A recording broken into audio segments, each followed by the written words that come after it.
I just burped. In the 80s. Came back to me. It smells like now. Hey. Hi. Welcome to another erotic episode of It Crept from the 80s. And we are here doing an episode about the 80s. I know it's been some time. Has it? Since we've done like an 80s centric episode on the channel It Crept from the 80s. Welcome. But, you know, with each passing year, it gives us the advantage of anniversaries. Looking back. Yeah. You know, we will have to do a 40th anniversary because there's some very big There are. I started films, working on that. Yeah. celebrating 40 years this year. There is. So we're gonna focus on 35th anniversaries today, and that is specifically the movies, the TV, the toys, you know, music that we like from 1987. No, 82. No, 87. Oh 82 my god. is 87. is No, 40. sorry. 87. 87. I wrote down some video games too. for Okay, you guys. good. 87 is celebrating 35 years. Yeah. And my goodness, you know, when I started this list, I really didn't think there was going to be that many things, but It's a big, chunky list, man. yeah, it's Chubby Rain. It's definitely Chubby Ray. Yeah, but it's you know, and there are some heavy hitters on this list for sure, and I'm sure some of our lists will cross over. I'd say the majority of TV shows are gonna, or movies are gonna cross over. Yeah, so there were a lot of television shows, a lot of movies, a lot of music that came out in '87. But again, don't come yelling at us. You missed saying, this. why isn't this there? Or why isn't this there? Yeah. This is because it is our list. Yeah. These are the things that we enjoy from 1987. Yeah. Not everything came out that we enjoy. So, you know, that's what this channel is all about. You hearing what we love. That's it. From the 80s. And we always don't, we don't always love the same things ourselves. No. Anyway. So you're getting different things anyway. Yeah. So, my goodness, criminy. 1987, I was 10 years old. Yeah. That's where I hit the Big 10. I was a 6-year-old man, fledgling. Yeah. You were a foundling. A Radu fledgling? Yes. I would say, for me, at 6, I have a lot of memories from the things we're going to talk about. Some of the other stuff in the earlier 80s, I probably came to it afterwards. Yeah. Through syndication or HBO or whatever. But, looking through this list, a lot of this stuff I saw at the time, which is nice. You have pretty good memory from 6? Yeah. You know how some people, their memory starts at a certain age. Yep. Like mine was like 4-ish. Right. When I really start remembering shit good. 6 is good for you? 6 is good for me. Yeah. Yep. 10 I definitely remember. Yeah, I mean, some we got older, significant things sure. Happened when I was 10 years old. Oh, yeah. yes. So, okay. We're going to get through this, guys. This might be a 2-parter. It probably is going to be a 2-parter. We got a lot. There is a lot of stuff, and that's okay. I think people enjoy when we go down the years, the specific years, I do too. And have the chunky vids for them to listen to. And again, you can either watch us or put us on audio style. You can go about your business and just listen to us ramble on about shit. And, you can yell at us from your kitchen doing the dishes. You could do that. You like that movie? To hell with you. Real quick, speaking about audio, I have been. It's still going. The It Crept from the 80s is an audio podcast as well. I just went back and I do it chronologically, and I skip the haul videos, like the shit that you gotta see. I skip all that, but I've just, they go out every other week. So where could you find those, Casey? you could go. Well, actually, you could just find them anywhere you download podcasts. I mean, they're on dfatentertainment.com, but if you listen to Spotify or Apple or whatever, they're on there. I put them everywhere if you are just audio listening. That's great. Yep. Oh, my goodness. 1987. So much. So much. Heavy year. Very heavy. So we're going to start with motion pictures. Okay. Movies. Okay. Things from 1987 that we really enjoy. Most to this day. Yeah. As far as I'm concerned. Yeah. I mean, there is a lot of this shit is stuff that I still watch kind of religiously. So, get into it, man. Yeah. I'll follow you. So this is a very low budget release, and I didn't see this until years later, probably 13, 14 years old. And I just added this because of the significance of it to me as a filmmaker. And the title is called Video Violence. And again, all these came out either in theater or on VHS at the time. So Video Violence is a shot-on-video horror movie. And it's one of those films that I rented from Video Connection when I was shooting with my video camera, backyard epics and whatnot. And, it's one of those inspirational, like, wow, these guys are doing it. I want to do it too. Yeah. So it came out in 87. But again, I was probably renting the shot-on-video stuff 13, 14 years old. And I certainly didn't see Video Violence until probably 13. But I put it on the list because it's significant to that. Not many people are going to know what the hell I'm talking about. I don't. But it is a very popular shot-on-video film. It is on DVD now. I believe it's double feature with part 2. But yeah, if you're in the underground horror community, you know the title, and I just wanted to put it because it meant something to me back then. Isn't it crazy that video stores did put out shot-on-video stuff? Like, they're looking through a catalog or whatever to order, and they're like, yeah. It's because horror is king. Was so popular. Yeah. Anybody, and if you have an awesome cover, people are going to rent it. Yes. So those stores made that money. That's true. That's true. So I don't know. It's one thing that I will always, hold true and remember dearly and love dearly about Video Connection was, who knows what would have happened if I did not see those types of films, regardless of me already doing it back. Who would you be? No, but regardless of shooting stuff, things definitely took more of a direction when I saw that, oh wow, these are in stores and other people are doing this. So I thank Video Connection for, my goodness, for stocking this type of shit. It's wild. Yeah. But now we can get into the more, I don't know. So I have, I like this movie.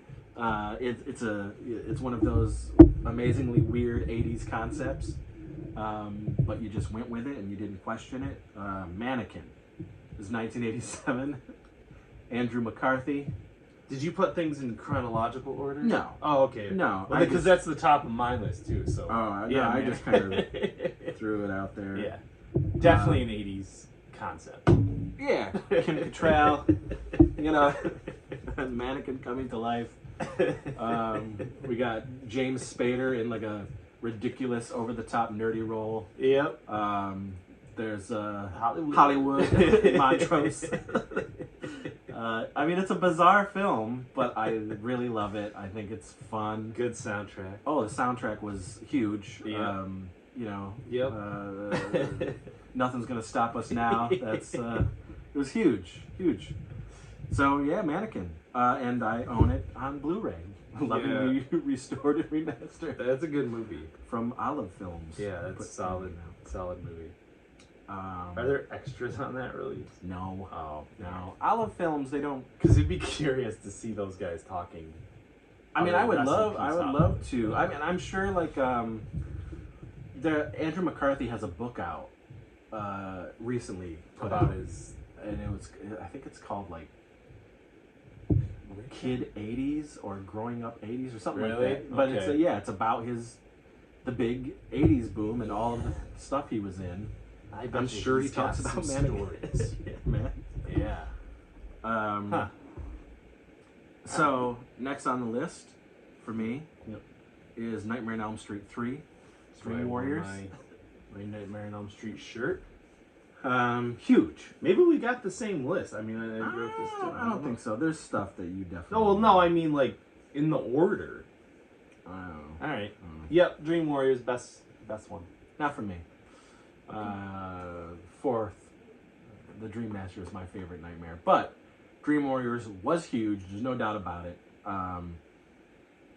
You know, still love it to this day. Yeah. I did not see Dream Warriors in theaters. Part 4 was my first Freddy in theaters. But Dream Warriors was all over the place. I've talked about it before. I really don't want to get into it, but It's on the channel. yeah, it is on the channel. Yeah. And my sort of history with Dream Warriors and how awesome it was of an experience when I first did watch it. It was in '87, and it was on VHS, and it was a pretty dope experience. But yeah, Dream Warriors, man. And I mean, come on, everybody watching this probably is gonna have that on their list too. That's one I would say it's pretty universal. Lethal Weapon. Yep. Hit in 1987. Again, I probably didn't see it until I want to say 89, maybe. Older, yeah. When the second one was coming out, and so I probably rented the first one. You know. Yeah. Which is interesting because I did rent a lot of crazy ridiculous action movies in the 80s. So I don't know why, why in '86 did I not jump at the chance to see it? But when the sequel was coming out, that was going to be a big deal, and so I probably was like, oh, I might as well finally watch this. Yeah, and it's great. Lethal Weapon holds up. Of course it does. Shane Black. You know, Shane Black. You got the Gary Busey, Scary Busey, Juicy Busey in there. Yeah. Christmas. Yep, it's a Christmas film. Yeah, the beginning of getting too old for shit. I need to rewatch these because it's been a really long time. I know I loved them. I saw, I don't know when 3 came out. 3 was 90 something. I saw Early 90s. 3 and 4 in the theaters. 4. I want to say you saw 4 with me. I think I saw it with my aunt, unless she took really? me to 3. Yeah, I know I saw one of them Okay, well, with my aunt. 4 was like 98. Oh, well then maybe we did. But yeah, you know, they're solid quadrilogy of film. It's not my favorite of the 4. Part 2 is one? my favorite. Oh, well, yeah. But still get Lethal Weapon is still a solid action film. Yep. The buddy cop, you know? Shane Black. There's a couple of Shane Blacks on this list, actually. Yes, there is. Yeah. For sure. Next up is Evil Dead 2. Evil Dead 2. Well, again, I'm surprised we haven't done Evil Dead We will. as a show, given our affinity towards it. But Evil Dead 2 is by far the best. In my opinion, it is. Evil Dead 2 is the first Evil Dead movie that I saw. Yeah. Probably, 88, rented that movie and fell in love with it. Then watched Evil Dead. Didn't follow.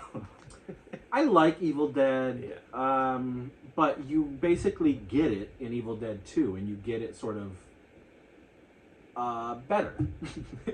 Anyone who, there's not many people who ever argue that Evil Dead 2 is not the superior of the films, but every once in a while, Evil Dead's the best. I'm like, is it?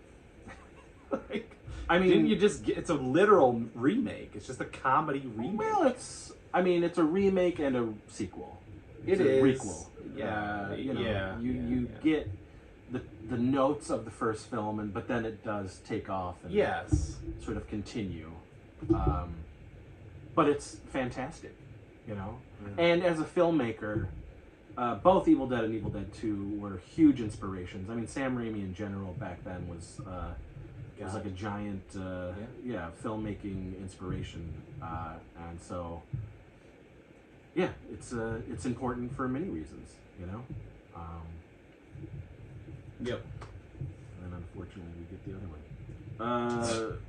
I still love Marvel. People love that one. Just, And I like the show. Kyle Torok and I went to see it in theaters, and we were just kind of like, what the fuck? I still love it. This one is probably not on your list because it's like, who cares? But for me, Silent Night, Deadly Night 2. No, it is not on the list. Yeah, 1987. What's your favorite of those? The first one. Okay. The first one, and then The Toy Maker. Silent Night, Deadly Night 5. Really? The Toy Maker. How many are there? There's 5. Okay. I don't think I've ever seen The Toy Maker. I think you'd like it because it's just, it really, 4 and 5 have nothing to do with the first 3. Oh, really? Yeah. They're just their own. It's just the title. Yeah. It's around Christmas. Okay. But The Toy Maker is like, it's cheese. It is just pure direct-to-video cheese, Well, I'm not opposed to that. with some very cool special effects. Okay.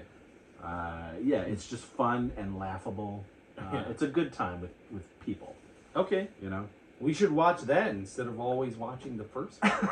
Well, the first one is so good. No, I know. But iconic. I'm just saying, we never mix. You know in what? the I others. maybe I will. Yeah. Maybe I will. But 2, here's another example of 2 pretty much being part 1. Yeah. There's so much of 1 in part 2. But there's things in it that I find to be really enjoyable. Again, not as much as the first one to me, but there's some really inventive kills in the sequel. And then, of course, the big thing is Garbage Day. That became like a big deal once the internet was a thing. Yeah. That clip alone, Garbage Day, it became like a real thing. So that's on the list. Another one on my list, not as impactful as the first one to me, but Creepshow 2 Yeah, I didn't write it down. is on my list. Yeah. I don't think it's as good as the first film, regardless of the same people involved. I think, I don't like that part 2 only has 3 stories as opposed to 5, even though in the first Creepshow I only like 4 of the 5. But 1 is so special to me, and it's my favorite Romero film, hands down. But 2 still has some nostalgia for me. Tom Savini is playing the creep in the film with full-on makeup and everything, which is awesome. Yes. I love the raft story. Just that big, gloppy, black glob on the lake coming to kill you and stripping you of your skin and shit like that. I like that one. I just watched it again at Halloween because I hadn't seen it forever. It was okay. Yeah, it's not. It doesn't have the impact of the first one. Yeah. But they tried, and I appreciate that. I appreciate the try.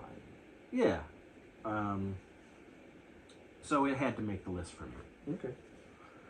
I also have Beverly Hills Cop 2. Of course, you gotta have that. This is my favorite of the Beverly Hills Cop films. Yeah. Definitely. Yeah. I love part 1. Yeah. But part 2, this was like, there's just something about Hollywood sequels. You know what I mean? They have a certain look.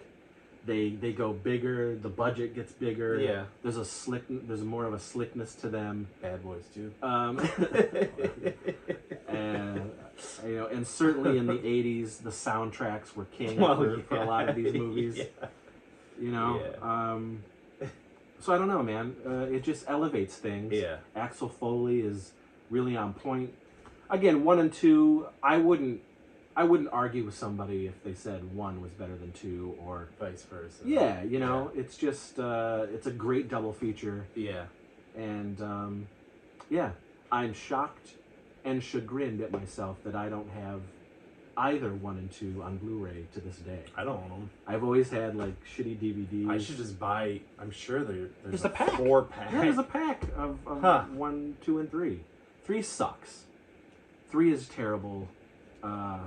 3 I saw in theaters in Olean, and I walked out wishing that I could get my money back. I also saw that in Olean. I wonder if we saw it together.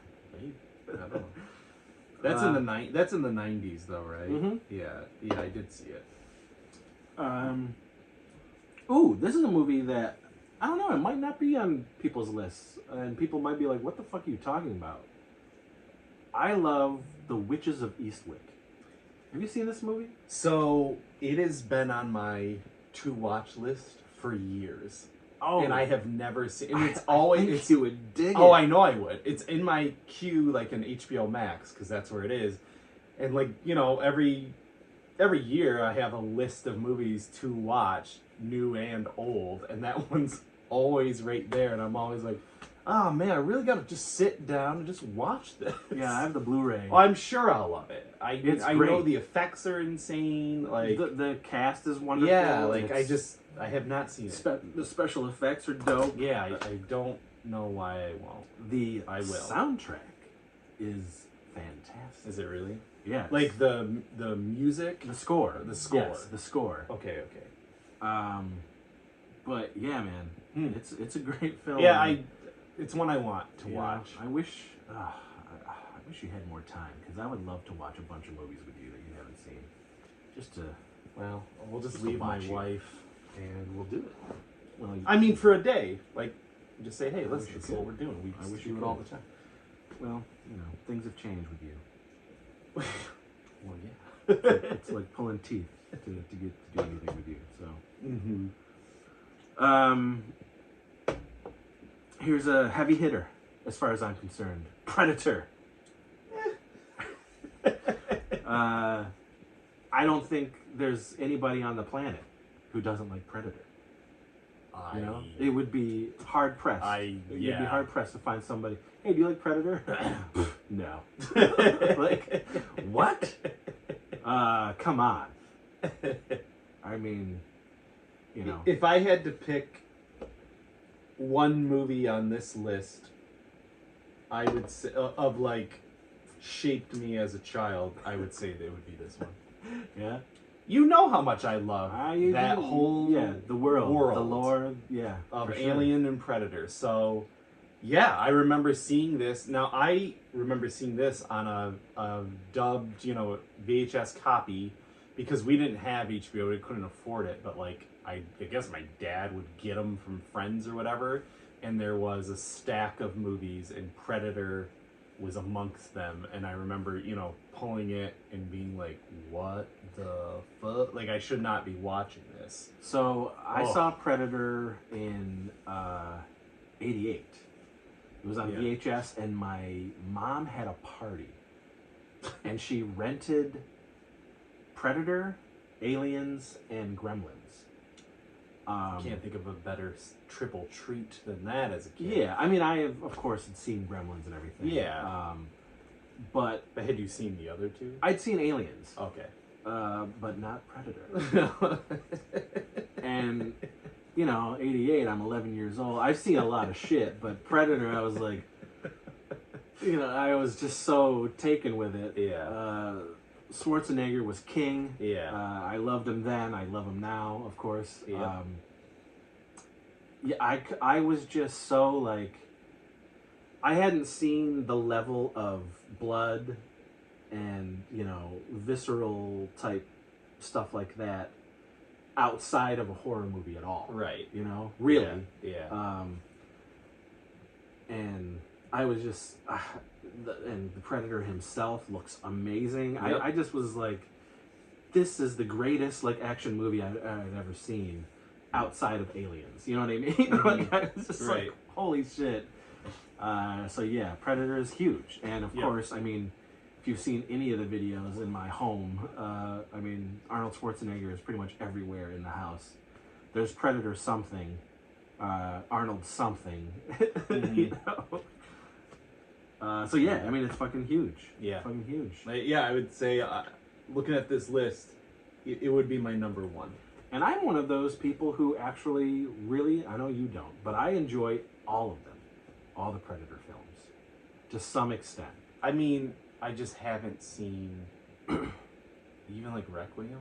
No. I'm talking about Predator. Oh, I did not like that other movie. You didn't seem as I was not jazzed as I was. I definitely was not as jazzed as you were. Because I had super fun with it. Yeah, I was like, some nitpicking. Yeah. But for me, it's Predator. You know, I don't know. I had some fun with it. Yeah, Alien vs. Predator Requiem is deplorable. Mm-hmm. It is so bad. But I find the first one's okay. I think there's some really fun, cool things in the first one. There is. For sure. But the Predator films, Predator solid films, Yeah. standalones, sequels, if you will. Yeah. I love them all. And I'm super excited for the new one, Prey. Me too. Coming this year to Hulu. I wish it was in the theater, though. But you know what? You got a theater. I know. All you gotta do is sit downstairs. You get your own. Yeah, but we could argue about that back and forth because there are movies that we have to see in a theater. It is interesting that it isn't going theatrical. I don't know why. Like, release it for a couple weeks if that's what your thought process is. I'm happy. You know, hey, I'm happy that we're gonna watch it. Probably watch it together. I hope so. Okay. Okay, so this is an interesting one. This is a lot of Predator movies together, actually. Oh, yeah, I mean, we're predators. There It's you part go. of our blood. So, this one, okay, it's Dragnet. Oh, really? Dan Aykroyd, Tom Hanks. Huh. This is a movie that, to this day, I don't think it's very good. Like, as a 45-year-old adult, like, I don't think it's that entertaining. I think Hanks is entertaining. Yeah. But I don't like it like I did when I was 10 years old, 11 years old. Right. There was something about it that really appealed to me back then. I think probably because I love Tom Hanks so much. Those two actors. Yeah. Well, Yeah. Dan Aykroyd he's playing a character that's from the television show that's more straight-laced. Yeah, I know. So his character I didn't give a shit really about, but Right. Hanks is more my thing. And Right. at this time, as a 10, 11-year-old, I'm already in love with Bachelor Party, so that's Right. like one of the greatest comedies of all time, as far as I'm concerned. Hanks was very appealing to me in that film. But what did it for me was the soundtrack. I had the soundtrack on cassette. Okay. And I still have the soundtrack on cassette. But Like there's that same one, or you went and got No, I have okay. No, I wish that would be a relic of the past. But the soundtrack, so it has this title track, and they had a video on HBO, and I loved the video so much. But the title track is called City of Crime, and it's a rap. And it's a rap with Dan Aykroyd, Tom Hanks, and one of the cult leaders in the film. Who's the rap group? No, it's them. Or it's just them rapping? It's them rapping. Oh my god. And Well, now I gotta find this. I know the song. by heart. I'm sure you do. I can sing it to this day. But it's called City of Crime, and that's really the big takeaway for me from this film. Is like I fucking played that song over and over again on my Walkman. And at the time, I'm 11 years old or whatever. I had a paper route. Yeah. So I would just go and play all these tunes, soundtracks and music of the day while I'm throwing the paper out and everything. And City of Crime, I would just rewind and just keep listening to. It's silly as fuck. The video is silly. The song is silly. Right. I'll have to show it to you when we're done. Yeah, you but should. But it is very amusing. I'm sure it's ridiculous. Okay, so let's keep going. Spaceballs. Yeah. 1987, Spaceballs. Yep. I saw this with my mom. Of course, this is one of those knee slapper moments, because she always would just laugh the loudest in the theater and slap her legs. Yeah. Spaceballs is great. Spaceballs to me is still very funny. It is. Very nostalgic. Of course, it's spoofing one of the greatest film trilogies of all time. Yep. And this is one of those movies where I did this several times. If I'd see a movie that really affected me, I would go and do that movie with my friends or other cousins. Okay. So we would just redo the movie on camera on our camcorder, right? Really shittily. And Spaceballs was one of those things. So we had these cousins, right? But they were like, I don't know, they weren't first cousins like you and I or Bobby and April or Jess or all those people. Okay. I don't know, the family always called them relatives. They were cousins, but we would go to these cousins sometimes, and I remember specifically redoing Spaceballs with these cousins. But you aren't close with these. No, not at all. I mean, I guess back then a little bit we were. Well, I'd see them. If the family were gonna go see them, right. They were called the Truaxes. The last names were the Truaxes. Truax. And Truax is true. Yeah, Truax. That's the name of my new band. It's not bad. But yeah, I can remember doing Spaceballs with them. But Spaceballs was a big deal. I watched Spaceballs a lot. Yeah, when I was a kid. Spaceballs was also one of those movies that our family bought. Oh, okay. When it was available to buy on VHS. Yeah. And I didn't have to dupe it. It's $35. Yeah, it was back then. I mean, Terminator 2 was $95. I remember that. Jesus. We didn't buy that because it was $95, but yeah, before VHS went to 1995, a lot of the tapes were ridiculously expensive. So yeah, Spaceballs. Yep. Another one I have, because of my love of the first one, I was actually highly anticipating this when I first saw the teaser trailer in theaters. This is Revenge of the Nerds 2, Nerds in Paradise. It was on my list. It's not as good as the first film at all. Yeah. But there's... Well, it just isn't. Yeah. It's fun for what it is, and, it takes the nerds on a tropical adventure. Yeah. To Florida. It's got Courtney Thorne-Smith in it. How much money did these movies make? If they I don't know. I mean, obviously, after that they went. Yeah, I know. To TV, but it's just TV movies. Apparently, there's enough of a following to continue to. Well, Revenge of the Nerds was huge. Right. I mean, that first movie was a very popular sex comedy. Yeah. Yeah. And I don't care what anybody says. I mean, fuck your cancel culture. I love Revenge of the Nerds. And I will watch it till the day I die. Were you there when we recently watched it again? And it was a whole bunch of us? I don't know. Maybe not. Well, I do these Saturday morning sleepovers, but I also do these things called Friday night sleepovers, where it's not like television shows and whatnot from the 80s, but it's movies from the 80s. We do a marathon. And Revenge of the Nerds was in there, and River was in the room. And it was one of those, moments where, as being a father, it's like, do you let your kids stay in here in this marathon with all these people watching Revenge of the Nerds, or don't you?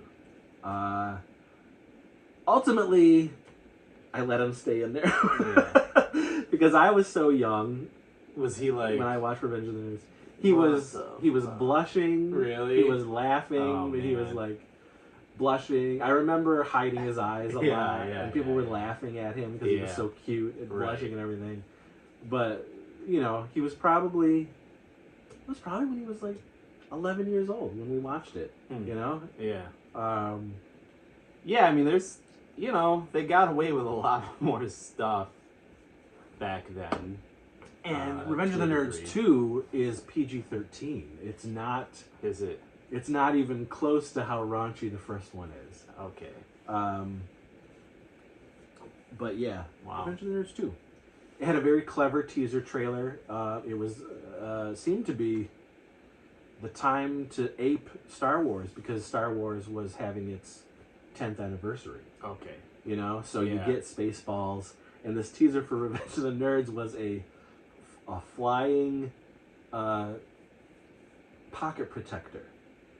I remember that. It's going up in space. I remember that. Yeah. And it gives you that feeling. Yeah. Is this gonna be like a Star Wars thing? Yeah. And then it's a fucking giant pocket protector. Yeah. And they laugh. It's like Revenge of the Nerds.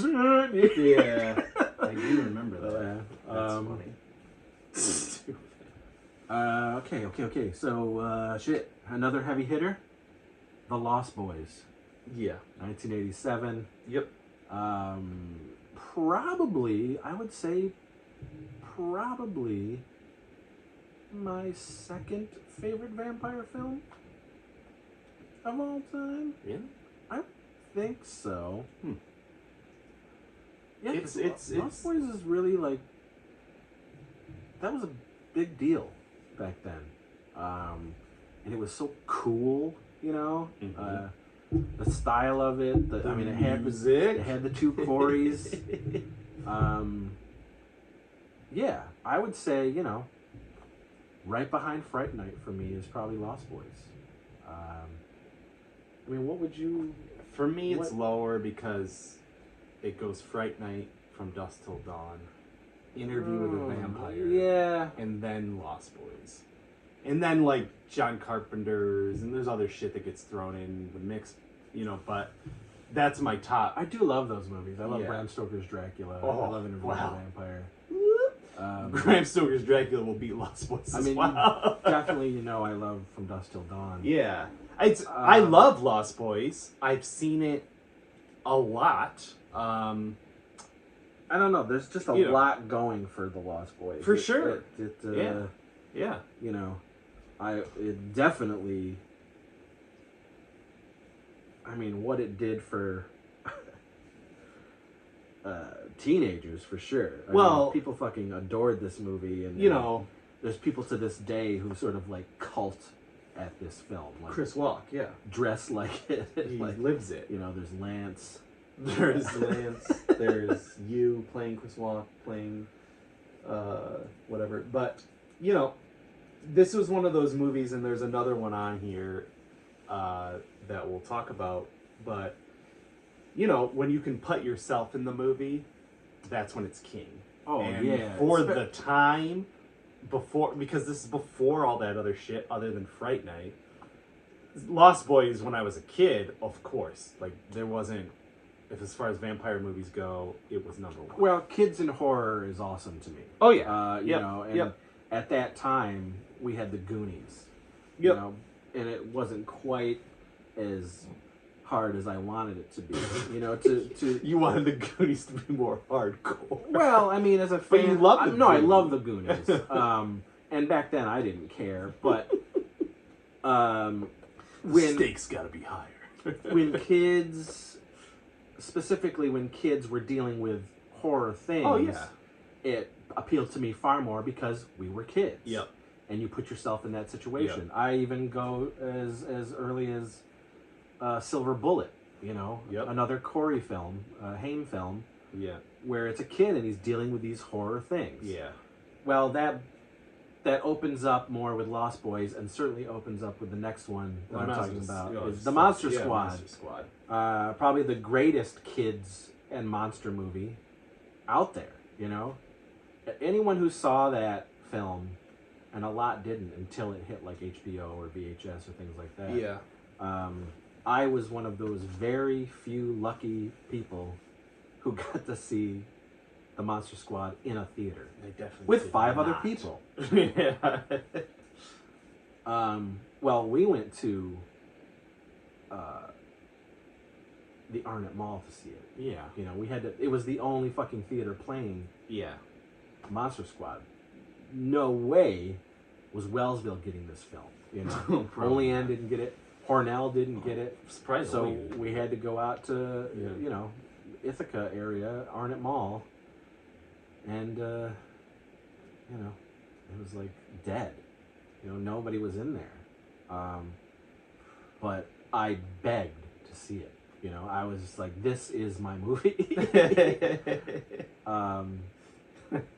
And it was, I mean, my God.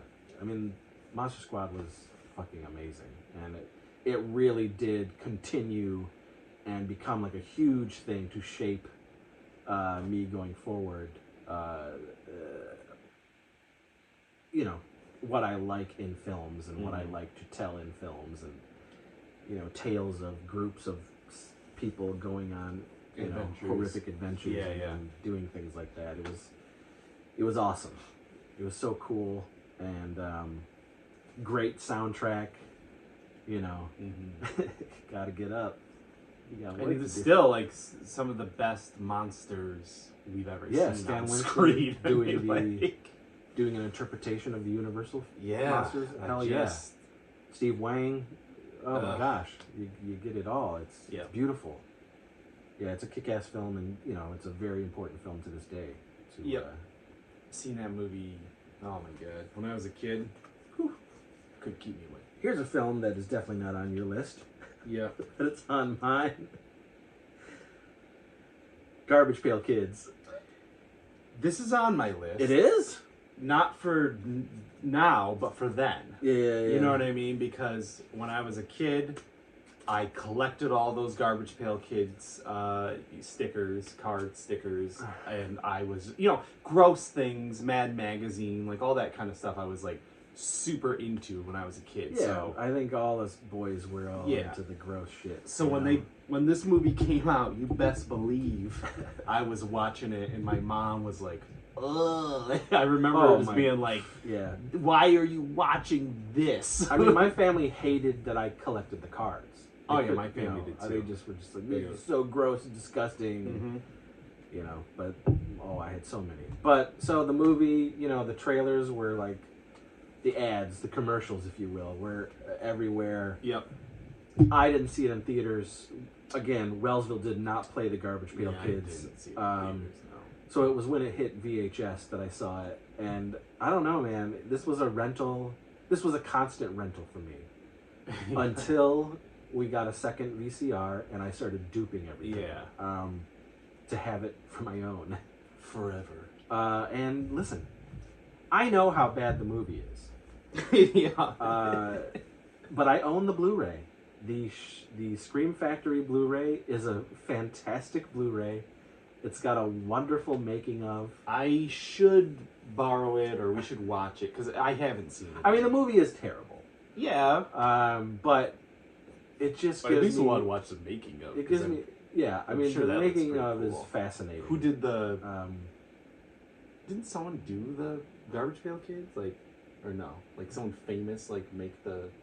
I mean, it's John Carl Buechler. Oh. I mean, they're ugly as fuck. They're terrible. It's funny, in the making of, he says, you know, what we did was revolutionary. Yeah, so I mean, groundbreaking. Yeah, and I was laughing so hard when I saw him say that. I was like, you gotta be fucking kidding me. They're deplorable. They can barely move. It's so funny. But,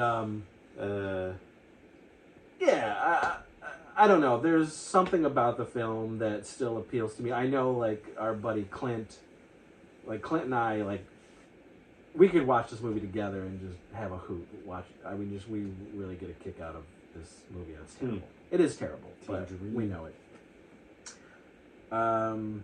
Ooh. You girl.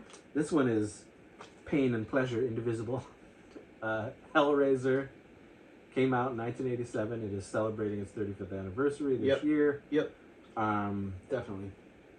Absolutely not did I see this in theaters. This was definitely a rental. I probably didn't see this for many, many years later. Yeah, I'm sure I saw this in 88, 89. Yeah. You know, this was probably a double feature for me. I would just rented both of them. Yeah. Funny enough, man, like, as a 10, 11, 12-year-old, I really liked these movies. They were so gross and so disturbing, and they made me feel like I should not be watching them. Yeah.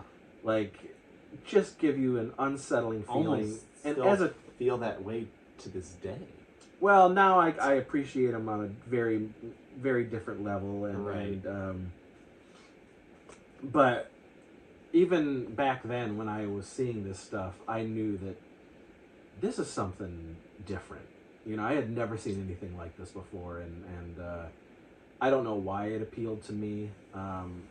And certainly back then, at that age, I was so enamored with the special effects. I was going to say the makeup and gore and all that stuff. Yeah, and I just was like taken with the imagery and I had just never seen anything like it before. And the music was so ethereal and weird and creepy and gothic and I don't know. So it didn't creep me out to where I never wanted anything to do with Hellraiser. If anything, it became one of those movies where I was like, I have to show people this, you know, who will give me the time of day to watch it. Which was few and far between. I was going to say. But, I mean, now, to this day, I mean, Hellraiser 1 through 4, those group in particular, I love those films. Yep, so, me too. Yeah. For sure. Next, I have The Princess Bride, 1987, 35 years. It's not on my list. Not on your list? Do you like The Princess Bride, or is it just a weird... did when I was a kid. Yeah. I haven't seen it since I was a kid. Oh, wow. And it's one of those, like, it's another one where I'm like, I know I'm going to love this if I rewatch it. Yeah, it's a great movie. Yeah, but I haven't watched it. It's great and weird and silly and Yeah. goofy, and I appreciate it more now. I'm sure that's what I'm saying. Like, I probably like it more now than I did when I was a kid. I get it more. Yeah. But, yeah, I don't know. This one is probably not on your list. Or maybe it is, since you love the material. Or love the plot, the theme. Oh, it's on there. Like Father, Like Of Son. course.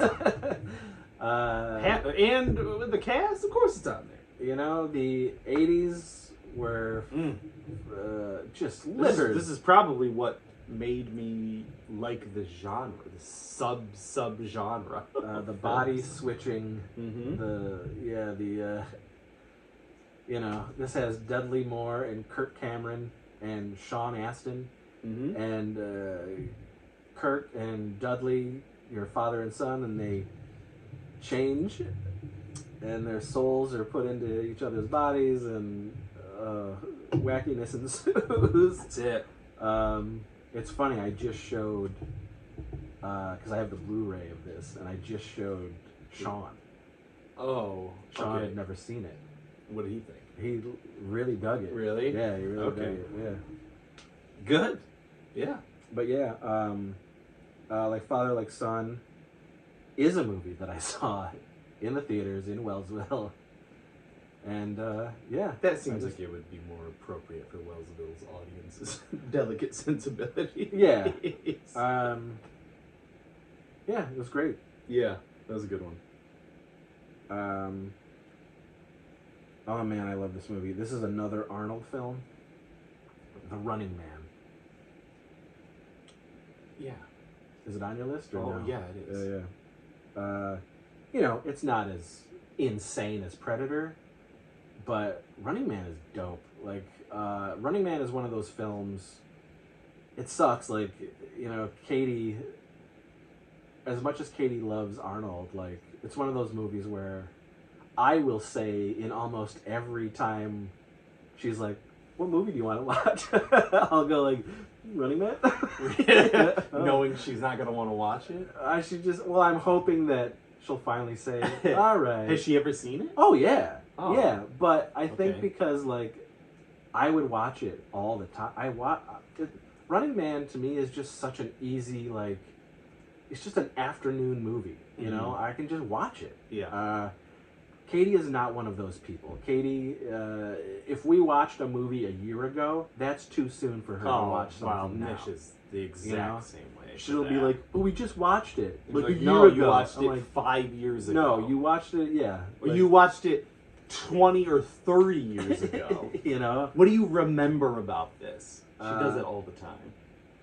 I would say Running Man is...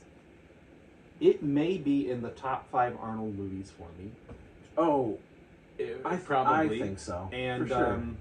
It's a concept that they've done a million times in movies, and I probably like the other movie that is very similar to it.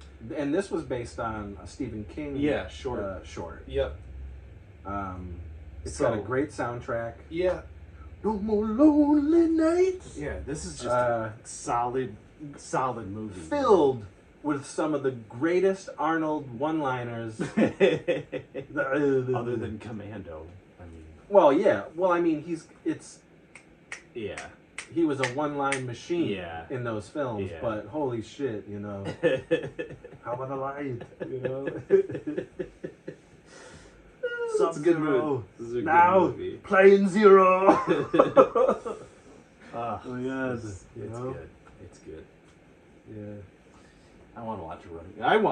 It's so good. It's so good. I'll tell you that. I just saw that there's a German 4K release coming out. Really? Of The Running Man, yeah.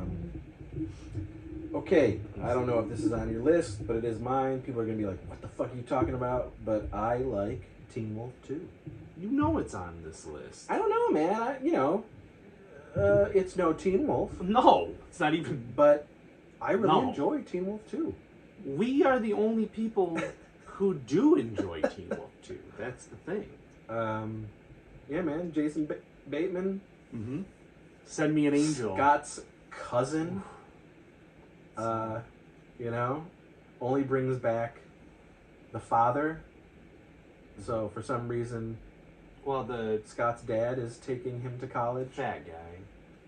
Well, no, I mean, I'm talking about the Howard family. Oh, right. You know? Yeah, no, I don't know what that was all about, but yes. He's a cousin. Yeah. I mean, it's in his blood. Yeah. He has to be a wolf. Be a wolf. Instead of basketball, it's boxing. Yeah. He has a dance number. He sings, do you love me? Do you love me? Ugh. Who do you want to be today? From Oingo Boingo is Yep. on the soundtrack. Yep. I mean, Jesus, Good it's montage of great. that. Yeah, hell yeah. It's a great movie. We got Stuart Fratkin. We got the frat in Yep. there. Yep. I don't know, man. I really enjoy it. I have a one sheet. It's a poster good. It's a that's- good movie. Yeah, I think it's fun. Yeah. You know, There's worse sequels. definitely. And Yep. I am proud to own it on Blu-ray. Yeah, it's a good one.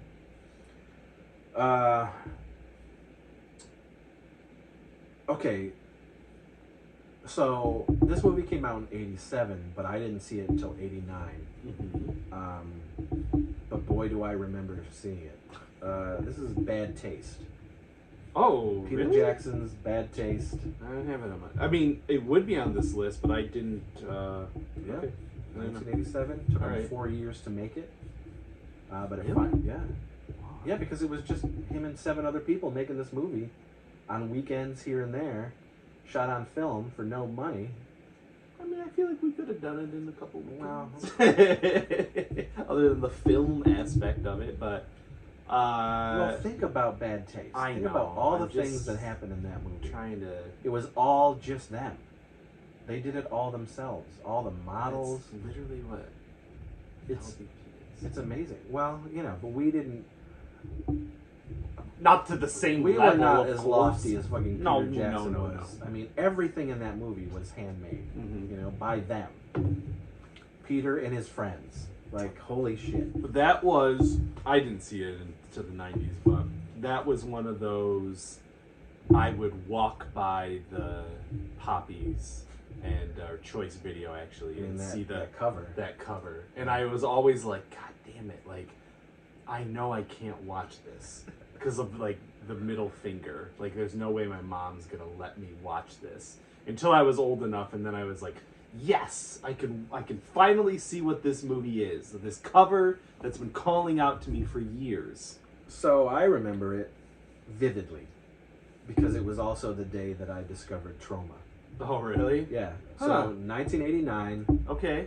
I'm 12 years old. Is it on TV? No, I rented The Toxic Avenger and Bad Taste at the same time. I saw Toxic Avenger on television. Yeah, well, I mean, it would play on USA. That's what. Yeah, I saw it on something. Yeah. No. I mean, the first time, so I rented it. I rented these two movies back to back. Which one did you like more? I think my mind was fucking blown by everything. Yeah. I mean, it was one of probably the greatest Friday nights I had ever had. The history of Friday nights. Shit, man. You know? Yeah. It was me and friends. Yeah. And talk about inspiring. Talk about, like, the type of shit that I like to do. Yeah, that's a 1-2 punch. It was comedy and horror and insane horror. I mean, these were gore fests and silly, so silly. I could see so that, silly, sure. And I just could not believe. Yeah, I mean, it changed everything. It really did. I could see your DNA literally getting shaped. Really, I mean, it was like I know these two things, comedy and horror, and this is the type of stuff that I want to do. Holy shit. I mean, to a lesser extent, I guess, when I first rented, like, Night of the Creeps, you know, and I probably rented that in 87 or whatever, that is also, like, a comedy horror. Yeah. But this was, like, different. This was, like, buffoonish, over the top. This was, like, Monty Python type shit. I feel like those are more accessible in a weird way than Night of the Creeps. No. Night of the Creeps isn't accessible because it has like effects and aliens. Like, you're not gonna make that. Oh, in your you mean backyard. like that? Like, you could do this. That's what I mean. Kids. Yeah. Like, definitely Bad Taste. Well, I don't know. Toxic Avenger, yes. Bad Taste, I don't know. Like, those aliens and everything. No, I know. How would I ever make this? You know. Anyway, I don't know. It was truly. Good shit. Yeah. It was like Monty Python meets, you know, all the horror stuff that I was loving. And, and I loved all of that. And it's all mixed in. I was like, this is... And someday we'll get a 4K release. We will. Of Bad Taste, definitely. I know. Well, probably we'll get a 4K release of Trauma after... I think they really just slap their shit on stuff. I agree, but I'm saying, like, after this new movie comes out, I bet you anything, though. It would be nice if they took the time to actually remaster Well, they won't. Stuff. Legendary will be like, listen, Lloyd, we're just going to buy license it, maybe? We'll buy it. Maybe? You're done. We'll take it. You're done. You're 80, close to it. You're done, man. We'll buy it. Anyways. All right. RoboCop. Of course. Came out in 1987. Again, I didn't see it probably until it hit VHS. Maybe probably 88, 89 when I saw RoboCop. Yeah. And even in the rated R version, it was very much like Predator to me. I was like, wow, like this is violent. This is violent action to the, you know, nth degree. It was like, for sure. These guys. This is. Yes, this is the type of action I love. Like this type of crazy, just like in your face action. Yeah. And oh man, when I saw the unrated version of RoboCop, it was like, oh my god, I'm coming. Like, it was just so like. Well, the thing with both of those franchises is that they also made toys for children. Well, back then, I mean, fucking Toxic Avenger, like all those. No, I know, things, but like, I'm saying, we like, were getting comic books. That's why I also was like, I want this Robo. I didn't watch it till later, but I had the toys. Oh yeah, there was a cartoon. Yeah, it's just bonkers to me. Yeah, I mean, they were doing that forever. You know, they did it with Rambo. They fucking Yeah. let's take these rated R properties and give them kids like cartoons, comic books, lunchboxes. So wild. Toys. It was all there. But RoboCop is one of the greatest films of all time, as far as I'm concerned. Yep, the first one. Paul Verhoeven is a fucking master at what he does. Yes. I mean, and then it just kept going, you know. With him. I wish he would. Should we come back? Go back to his and do roots, it? man. Well, I guess his new movie, people love. Is that Nun one? That Benedict or something like Yeah. that. I guess it's really I've good. heard that, yes. I will watch it when it... But, yeah, I would comes like the over Paul Verhoeven of, Yesteryear. you know, RoboCop and Total Recall. Yep. And Starship Troopers. Yep. You know? Just like I want the Peter Jackson of... Oh, please. Like, Pete, if Sam Raimi will do it... Come back. Come back, bro. Come back. You can do it. You're watching Make us. a movie for $5 again. And, you know, come on. Let me throw in some ones that are never on your list. Just that... Okay. Because I know they're not going to be on your list. Okay. Care Bears. The movie? The movie. Yeah, it's definitely not on my list. But for me, you know, as a kid, Yeah. same thing with Care Bear, the Chipmunk Adventure. I watched that shit at Grandpa and Grandma's house a lot. 3 Men and a Baby. Hell no. I loved both. I don't. Is there 2 of them? 3 of them? I have no fucking I clue. definitely watched those. Thought Those Ted Danson definitely was a not for me. comedic genius. Well, I love Cheers, yeah, that's why. but there was no way I was watching 3 Men. and a Goot. Baby. No The way. Goot. No way. I was like, oh, what can't this man do in 1987? And then, which will also, you know, I'm gonna take this one out. Oh, Jetsons Meet the Flintstones. Because again, one of the biggest cinematic crossovers of all time at 1987. I remember seeing it in the theater and being like, how is this possible to my little 6-year-old mind? All right, you can go on. We're getting to a bunch of films that I did see in theaters. Mm-hmm. Adventures in Babysitting. Yeah, I saw that in theaters. Saw it in theaters with the family. Loved it. Fell in love. I mean, I had a crush on Elizabeth Shue in the 80s. Who didn't? Still continues to this Karate day. Kid. Yeah. Like, she was just so fucking cute. And, Yeah. And then seeing her in this, a little older, I was like, oh my god. I'm 10 years old. Yeah. I'm looking at Elizabeth Shue. I'm like, can you babysit me? I remember. So Chris Walk has always loved Elizabeth Shue, and he just caught up on Cobra Kai. Oh yeah. And I was like, "What'd you think?" And he was like, "Oh man, she's still looking good." She, I mean, yeah. she looked good in The Boys. The Boys? Oh my Yeah. god. Oh my god. Yeah. Talk yeah. about some stuff in The Boys. Yeah. Like, wish fulfillment. Yeah. A little fetish shit going on. Move aside, Homelander. Yeah. It's time for the sievage to suckle. It was. Anyway, yeah. Elizabeth Shue, I remember also. This movie is so good. Yeah. Keith Coogan, Maya Brewster, Yeah. who later went on to be in Parker Lewis. She loves Thor. And to. So I loved Thor. Like, my God. I was like, I want to be with her. She's my sister. Like, Yeah. I love Thor, you know. Anthony Rapp playing Daryl. I wanted to be Daryl in this movie. Like, he was so cool. The movie is PG-13. The movie, I don't know. It's probably XXX. Yeah, it was very good. I don't know, but Yeah. I love the movie, and to this day, I love it. Yep. So yeah. Yeah. Another movie I saw in theaters, and I bawled at the end. My aunt took me to see it. Harry and the Hendersons. Yep. It's on the list. I own this movie. I have owned this movie on every format that's ever come out on, pretty much. Do you like it that much? I love the movie, but I have not watched it in so long because I don't want to cry at the end. Yeah. And I bawl at the end of that movie. I love E.T., and I have watched E.T. probably once a year since the 80s. Mm-hmm.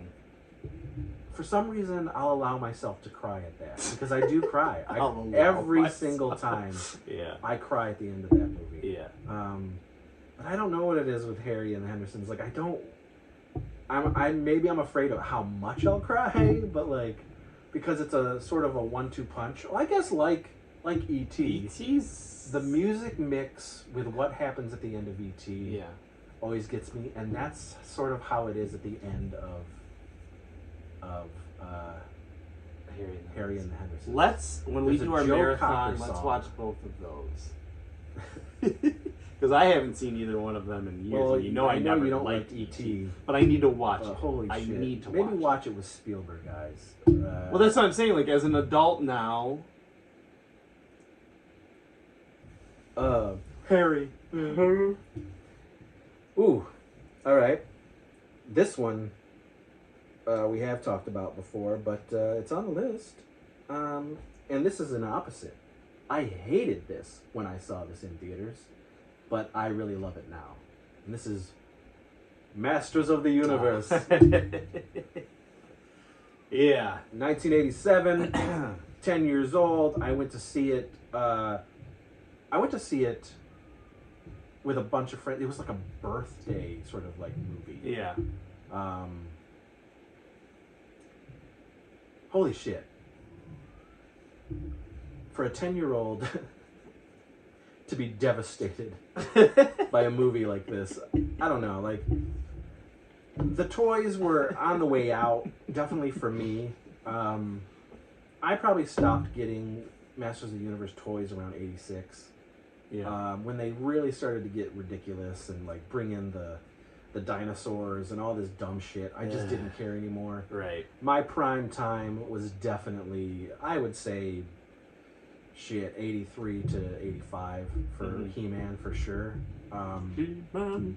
You know, my last gasp was with the Horde, and I loved the Horde. Yeah. So the Fright Zone and all the Horde and all those guys, Slime Pit. Yep. Good to go. But then they blah blah blah. So I didn't really care about He-Man, but the fact that a He-Man movie was coming, you know, what kid didn't want to go see a He-Man movie?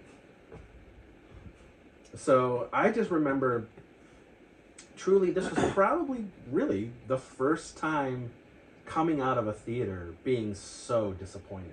Yeah. And remembering the disappointment. Like, I just couldn't believe, I was like, what the fuck? What, you know, I didn't say that, but I was just like, what, this wasn't He-Man? Yeah. You know, like, you know, the best thing about the movie was Skeletor.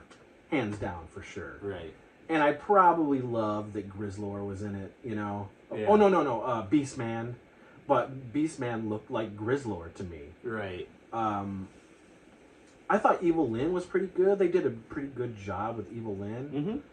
But everything else, I don't know. I was like, who the fuck is Gwildor?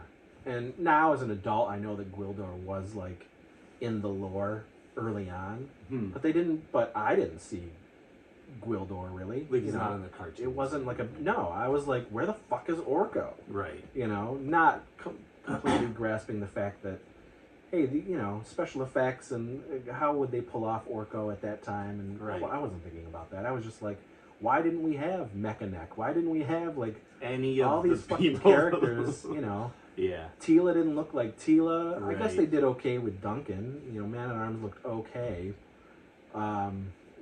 He-Man to me wasn't He-Man. I don't know. It was just, I was so disappointed. I know, didn't you love it? This is right? the first movie I remember seeing in the theater when I was a kid. So, 6 years old. Well, I could see.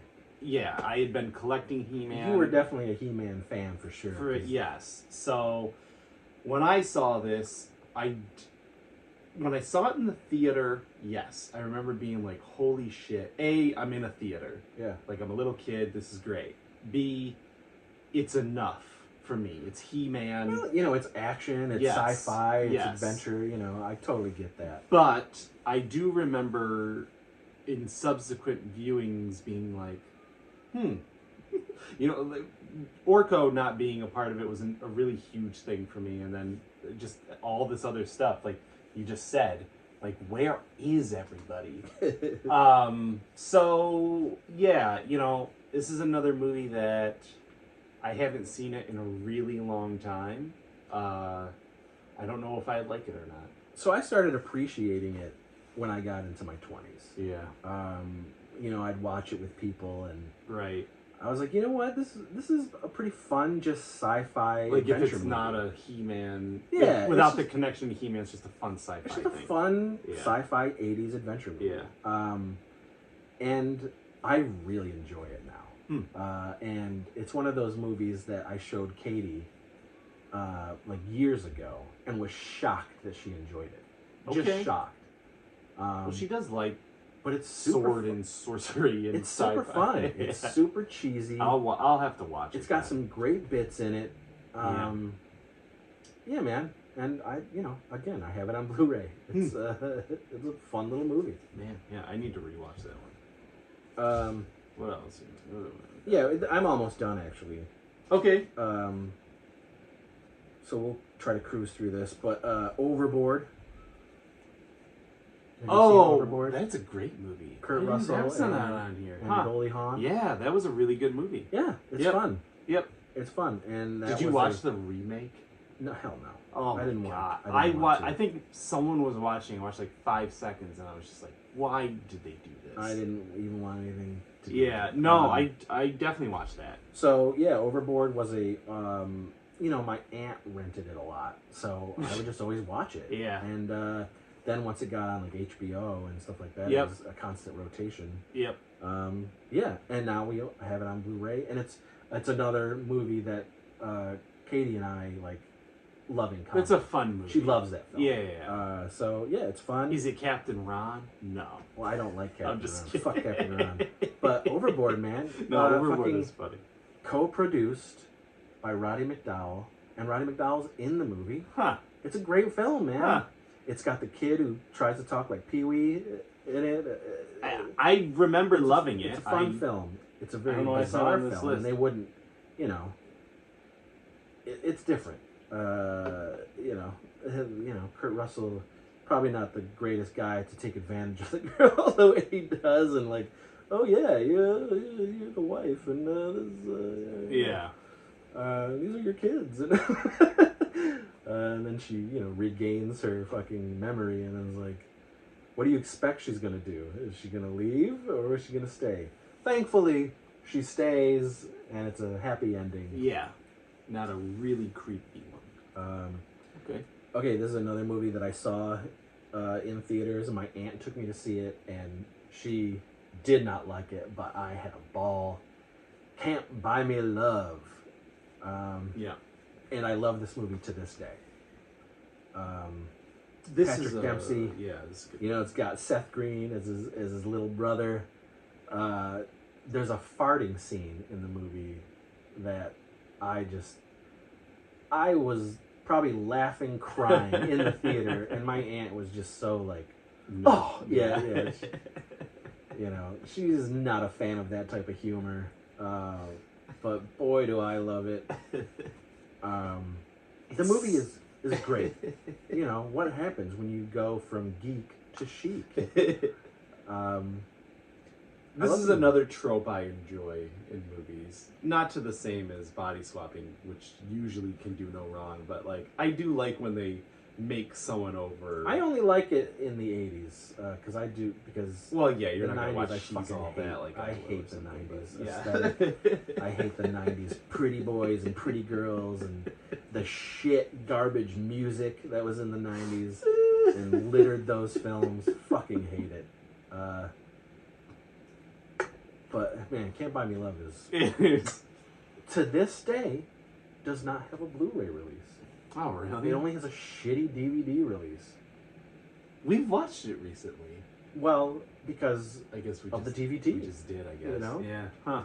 Interesting. I love the film. It's a good movie. Another film that I did see in theaters, I saw this with my mom, Summer School. Good. Amazingly great comedy, 80s comedy. And it appeals to the horror-loving kid in me.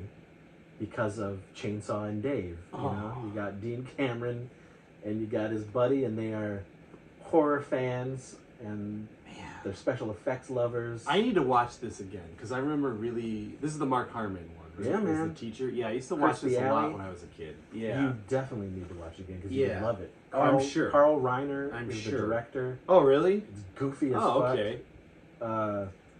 Oingo Boingo Are they? is the soundtrack. Yeah, Danny does the soundtrack. But yeah, it's fucking dope. It's Yeah. so good, so fun. Yeah, man. Surprised. Was Was that that interesting? InnerSpace. This is on the. I love this movie. Yeah. Saw it with my aunt in theaters. Mm-hmm. I saw this in theaters. Great Joe Dante film, sci-fi comedy. Yep. It's fucking good, man. Good cast. Amazing cast. Good concept. Like Oh. as a film. Yeah, it's so good. Yeah. I watched this movie a It lot. was like a sleeper hit, you know? It's one of those, like, again, it played on HBO all the time. Mhm. You know, probably the reason people know InnerSpace is because of HBO and It had a good rotation cover has. too, though. great art. It yeah, did man. have a really good cover box where you're like, huh, what is this? I do have the Blu-ray of InnerSpace. Okay, that's good. Now, this is a movie many people have not seen, and I've shown so many people this movie throughout the years, but this was a rental. This is called Amazon Women on the Moon, No. and I rented this movie, again, because as a kid I would always have, like, theme nights. So You still do. yeah. So, well, it all stemmed from this. So I Yeah. would get, like, comedies, I would get Yeah. horror, I would get action, things like that, and that's the theme of the night. So I rented Airplane all the time, Yeah. right? So I wanted movies like that. So I remember, like, and the people at Video Connection were always so accommodating to me because I think they just loved the fact that this kid was just so enamored with all these types of films Right. and loved films and wanted to make films and stuff like that. So it was a situation where, you know, Like they what are the films that are suggested it. like, you Yeah. know, Airplane, or, hey, I'm getting these comedies, I'm getting Top Secret, I'm getting all these Yeah. movies that I love. What's a movie like this? You know, and Amazon Women on the Moon is one of those movies that got suggested to me, Huh. and I love it. How have I never seen this? I don't know how I've never shown it to you. Like 'Cause you I've showed me, had- I remember Kentucky Fried Movie. Yeah, because I I have. had never seen that, and that was very funny. Well, And I like all these types. Amazon of Women movies. on the Movie. I How mean, have I Amazon not Women on the seen it? Moon is better than Kentucky Fried Movie, Oh, and it's got some shit in it that I know you would find hilarious. interesting. I have it, so that's got to go on a list of stuff that you need to see. It's got great stuff. David Allen Greer. I mean, there's people in this movie that are so fucking funny. How have I Griffin not Dunn, seen this? Fucking Arsenio Hall. Huh. Okay. Yeah, but so the premise of it is, if you haven't seen it, is it's as if you're watching Saturday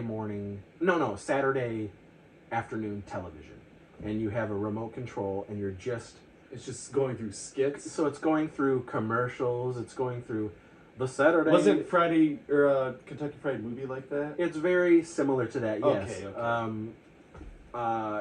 And it's just like that. Yeah. There's this old man who has this remote, and he's watching These shows. all of these shows or commercials or, Right. you know, special things. That's and funny.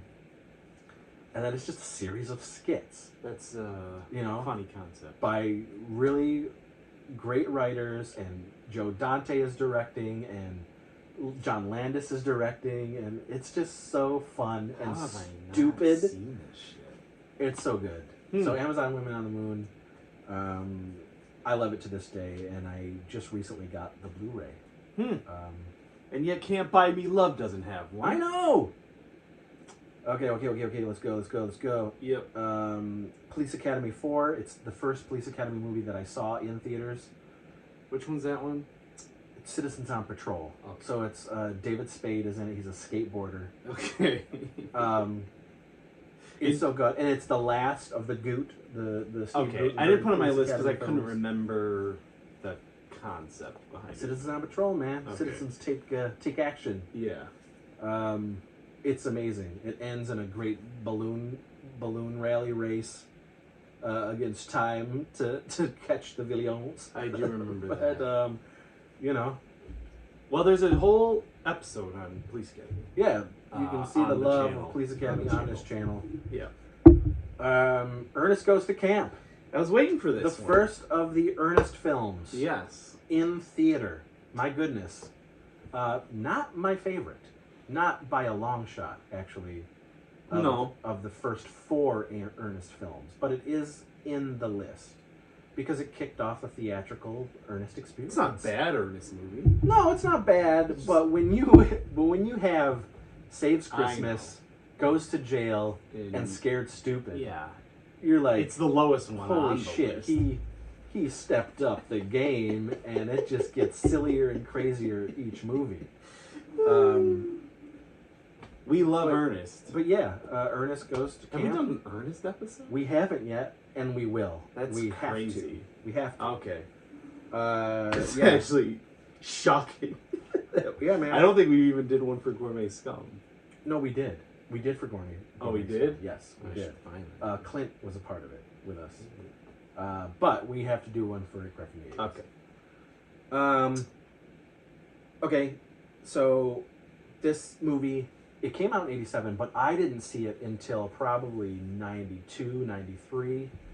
And that is Dario Argento's Opera. Because we didn't get a lot of the Italian horror, even in Video Connection, we didn't get a lot of those until the 90s. Yeah, Movie World and Choice Video had a better horror section than Poppy's. Poppy's was more like mainstream in a way, but Movie World, remember they had that whole horror area, and they got all sorts of weird shit. Eventually, eventually, Opera's good. Opera's probably. You know what? I take that back because I had seen.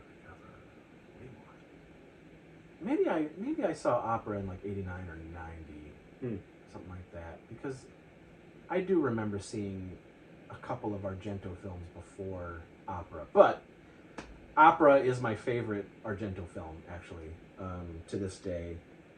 And, yeah, it's on the list. Next up is a There's a big one you're missing. Is it 87? That What? I have. Talk about it. G.I. Joe. Oh, the movie? Yeah. I didn't like it. Wow. It wasn't a big deal for me. For me, All right. because at that time I remember we lived in Alfred in a cabin, and my parents were split up. We lived in a log cabin, me, Alicia, and my mom, and we didn't have television. We just had Tapes? we just had tapes, and we had whatever the library, and there was a really, really small video store. Like, I think it was probably like the size of this room, small. And that was one where we'd watch it, rewind, that and Pippi Longstocking. So I watched that G.I. Joe, the movie, Yeah. countless times. Yeah, I wasn't a big fan. I wonder why. I wasn't like the biggest Yeah, G.I. just Joe 'cause guy. it was And if I was watching any G.I. Joe, it was going to be when it first like came on and that type of stuff. And, Right. You know, I'm still not the biggest G.I. Joe guy. Yeah. There's characters within the world of G.I. Joe that I like a lot, but overall, it's not. I don't hate it. It's not He-Man. It's not He-Man. It's not Star Wars. It's not Right. real Ghostbusters. Right, it's right, not right, Mask, right. as far as I'm concerned. Okay, so this Okay. I rented a lot. This is one of those things where it would be theme night, so I was like, oh, well, I gotta get these. This is American Ninja 2. Michael Dudikoff. Those first 2 American Ninja movies are top notch to me. I mean, I've seen them, but I Terrible. Canon don't know films. if I would have put it on my list. Well, for me, Yeah. they work for me, And American Ninja 2 just stepped up things from American Ninja 1. it was another Canon great, you know, and Canon always had to outdo what they did the last time. Yeah. So it was a definite big time renter. Here's one. I don't even know if you know of this movie, but boy did I rent this a lot, and for the life of me, I don't know why. Okay. I really don't. And I gotta tell you, to be honest, I haven't seen this movie probably since the early 90s. But it came out in 87 and I rented it a lot.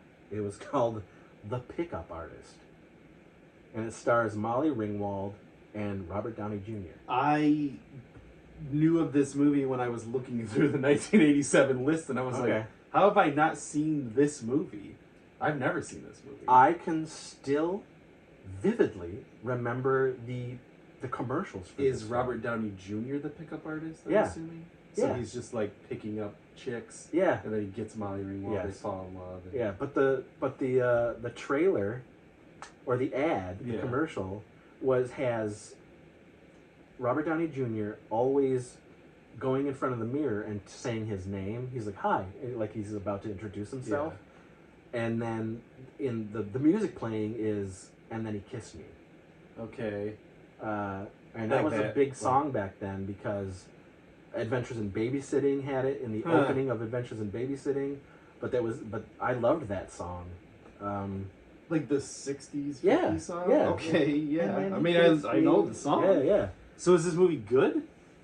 I haven't seen it since then, We should but I watch it. fucking rented it all the time. Yeah, we should watch that. And I don't know if it was I don't know what it because is. like the John Hughes thing, you know, and Yeah. all these people were sort of in and out of those types of movies. Right.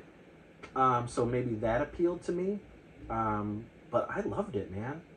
Another movie that I loved, it's not an 80s movie, it's a 90s. I'm just bringing it up because it has Robert Downey Jr. in it, but it was called Heart and Souls. Do you remember When I this was movie? a kid, I loved that movie. And he's like, and all these ghosts are hanging out with him. Yes. I remember that movie It's very like much. It's like a romantic comedy. Yes. Yes. But I loved it. I did when I was a kid for sure. Yeah. All right, back to 87. Yeah. I'm just about to be done. Okay. Ghoulies II, I rented, and it's so much better than Ghoulies 1 as far as I'm Agreed. concerned. Yep. Ghoulies 2 is really fun, takes place at a carnival, Mm-hmm. and it introduces the giant ghoulie. At the end of the movie, he's huge. The toilet ghoulie becomes a giant fucking ghoulie. Yeah. But Ghoulies 2 is a really fun romp. It's just fun and it's goofy, and I really enjoy it. And you know, it's my second favorite Ghoulies movie, right behind Ghoulies Go to College, which is Ghoulies 3. That is just stupid fun. It's the type of movie that we totally would make. I haven't watched Ghoulies in... First Ghoulies is fucking boring. Yeah. You know, Charles Band did these Ghoulies movies. Yeah. But, you know, that's... Ghoulies, it was more, quote-unquote, serious. Yeah. But And then Ghoulies 2 is just like... Comedy. Just goofy as fuck. And the last one on my 87 list for movies that I love to this day, again, not many people have seen this movie. I fucking love it. And I rented it all the time. And I've shown people throughout the years. I showed my wife, who never heard of this movie. And I don't know how she felt about it at the end of the day. But this is called Whitewater Summer. I know you love this movie. I love this movie. It has Kevin Bacon. Yeah. It's got Sean Astin. Yeah. It's got fucking all these other like. Is this like Meryl Streep is in this? No, that's Oh, that's the River White Wild. River, Yeah, which also yeah. has fucking Kevin Bacon. Yeah, in it. yeah. But That's no, fine. this is 1987, Okay. Whitewater Summer. Kevin Bacon is a survivalist who takes groups of kids out to the wilderness to teach them like survival skills Yeah. and things like, and to like grow their confidence and whatnot. Yeah. So it has you know, all these teens of the day. Like there was a dude who was always in growing pains in this movie. It had like Matt Adler, who was in Teen Wolf as Styles' younger brother. Oh, yeah. Um, Okay. And it had Sean Astin, and Sean was like a really meek kid, and he tried, and his parents sent him off to the survival thing to sort of like Yeah. get his confidence And up. Kevin Bacon's like a douche, right? He is a total douche. Yeah, yeah. He like abandons the kids to teach them a lesson. I saw it when I was, back then. And then what happens is he's being a real asshole and like yelling at him and like really like fucking ready to beat up on these kids. And then they like push him off a cliff and he breaks his leg. Yeah. And they have to use the survival skills to like. I'm positive your wife didn't like this movie.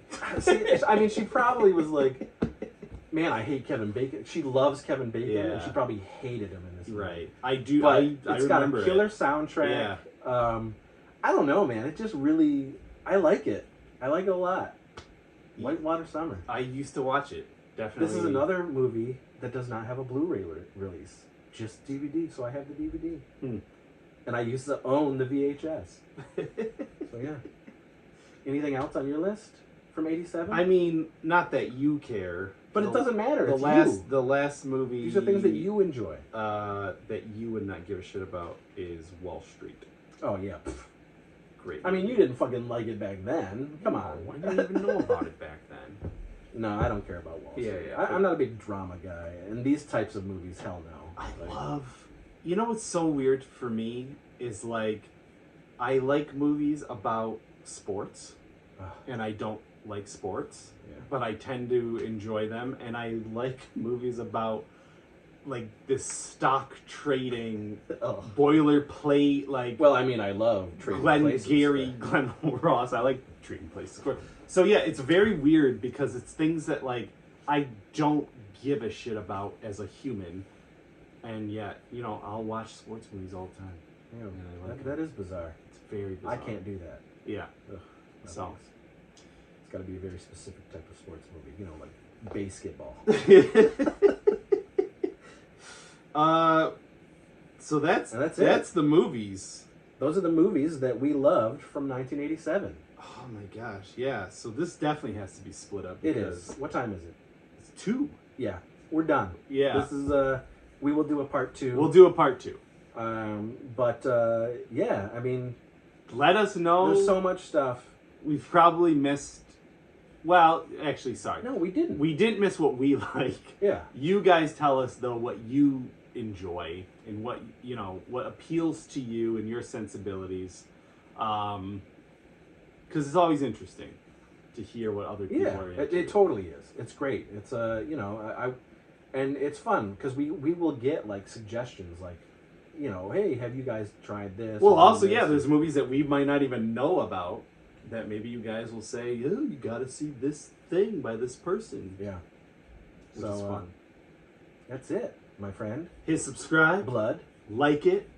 Talk about it. We'll talk back. Totally. And part 2 will come out sometime. We will record it. Yeah, but this is it. So I guess part 1 of the movies of the year 1987, things celebrating 35 years. Whew. So yeah, we have so much more to go. Oh my gosh, yes we do. And but thank you for watching this one, and do everything he just said.